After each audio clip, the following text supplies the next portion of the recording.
सदरक्षणाय खलनिग्रहणाय हे ब्रीदवाक्य घेऊन नागरिकांच्या सुरक्षतेसाठी 24 तास कार्यरत असलेल्या पोलीस दलावरील जनतेचा विश्वास अधिक दृढ करण्याच्या दृष्टीने सांगली जिल्हा पोलीस दलाने महत्त्वपूर्ण पाऊल उचलले। गुन्ह्याच्या तपासात जप्त करण्यात आलेल्या मुद्देमालाचे शिस्तबद्ध, पारदर्शक आणि नियमानुसार हस्तांतरण करण्यासाठी घेण्यात आलेला मुद्देमाल हस्तांतरण कार्यक्रम हा कायदा आणि सुव्यवस्था अबाधित ठेवण्याबरोबरच नागरिकांच्या विश्वासाला बळ देणारा ठरलाय। कार्यक्रमाच्या अध्यक्षस्थानी कोल्हापूर परिक्षेत्राचे विशेष पोलीस महानिरीक्षक रंजन कुमार शर्मा होते। पोलीस अधीक्षक तुषार दोशी आणि अप्पर पोलीस अधीक्षक कल्पना बारवकर यांची प्रमुख उपस्थिती होती।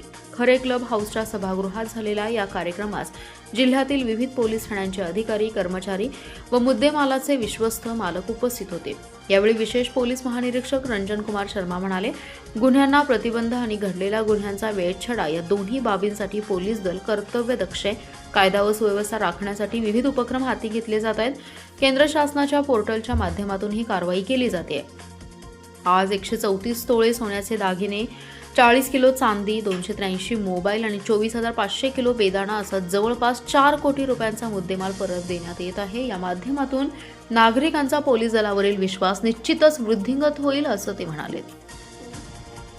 आज रोजी सांगली जिल्ह्यामध्ये मुद्देमाल परत करण्याचा प्रोग्राम सांगलीचे पोलीस अधीक्षक तुषार दोशी, सांगलीचे अपर पोलीस अधीक्षक कल्पना बारवकर या दोघांचे मार्गदर्शनाखाली सर्व आपले अधिकारी अंमलदारने अतिशय कष्ट घेऊन चांगले काम करून हे प्रोग्राम यशस्वी केलेला आहे।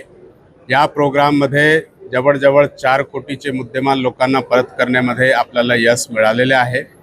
यांच्यामध्ये सोन्याचे दागिने, चांदीचे दागिने, इतर वस्तू आणि त्यासोबतच जे आहे काही सायबर फ्रॉड जे झाला होता, जे सायबर क्राईम झालेले आहे त्यांचेही पैसे परत करण्यामध्ये आपल्याला यश मिळालेले आहे।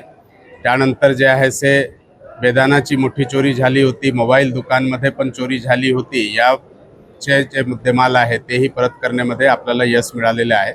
अशा प्रकारचे कार्यक्रममध्ये जे पोलीस आणि पब्लिकमध्ये एक चांगले समन्वय असावा, चांगले संवाद असावा आणि जे आपले विक्टिम्स आहे त्यांना जे नुकसान झालेले आहे, त्यांचे वस्तू जे चोरीला गेले होतं ते मदत करण्यामध्ये आपल्याला यश मिळालेले आहे। यासाठी मी पोलीस अधीक्षक तुषार दोशी साहेब, अपर पोलीस अधीक्षक कल्पना बारवकर मॅडम यांचे जे आहे मनापासून अभिनंदन करतो की त्यांनी जे आहे आपल्या टीमला घेऊन इतके मोठ्या प्रमाणाचे जे आहे मुद्देमाल परत केलेले आहे। मी भविष्यामध्ये पण अशीच अपेक्षा करतो की जास्तीत जास्त अशा प्रकारचे प्रोग्राम घेऊन जे लोकांना जे नुकसान झालेले आहे ते नुकसान भरपाईमध्ये जे आहे से पोलीस खात्यातून जे आहे मदत मिळावी आणि यासाठी थोडासा आपल्याला जे आहे से प्रोसिजर थोडासा डिफिकल्ट असते की आपल्याकडेही तपास करावा लागतो, त्यानंतर जे आहे से कोर्टचे परमिशन घेऊन मुद्देमाल परत करावा लागतो। ते हे सर्व जे प्रोसेस आहे ते लवकरात लवकर पूर्ण करून जास्तीत जास्त केसेसमध्ये जे आहे मुद्देमाल लोकांना परत मिळावा यासाठी त्यांच्याकडून जे आहे से आम्ही अपेक्षा व्यक्त करतो। आणि आज रोजी आपला सर्व जे अर्जदार होते त्यांना हे वस्तू मिळाला, त्यांचे जे आनंद झाला ते पाहून आम्हाला अजून जास्त चांगले काम करण्याची जे आहे से मोटिवेशन मिळालेले आहे। यांच्यामध्ये आपलं पत्रकार बंधूंनीही मोठी संख्यामध्ये इथे येऊन जे आहे से हे बातमी संकलित केलेले आहे आणि अशा प्रकारची बातमी लोकांमध्ये प्रसारित झाल्यानंतर जास्तीत जास्त लोकांना जे आहे से असा जर काही त्यांचे नुकसान झाले असेल तर ते तक्रार पोलीस खात्याला देऊन त्यानंतर जे आहे से पाठपुरावा करून जास्तीत जास्त त्यांना जे मुद्देमाल चोरीला जात आहे ते मिळण्यामध्ये त्यांना मदत मिळणार आहे। थँक्यू।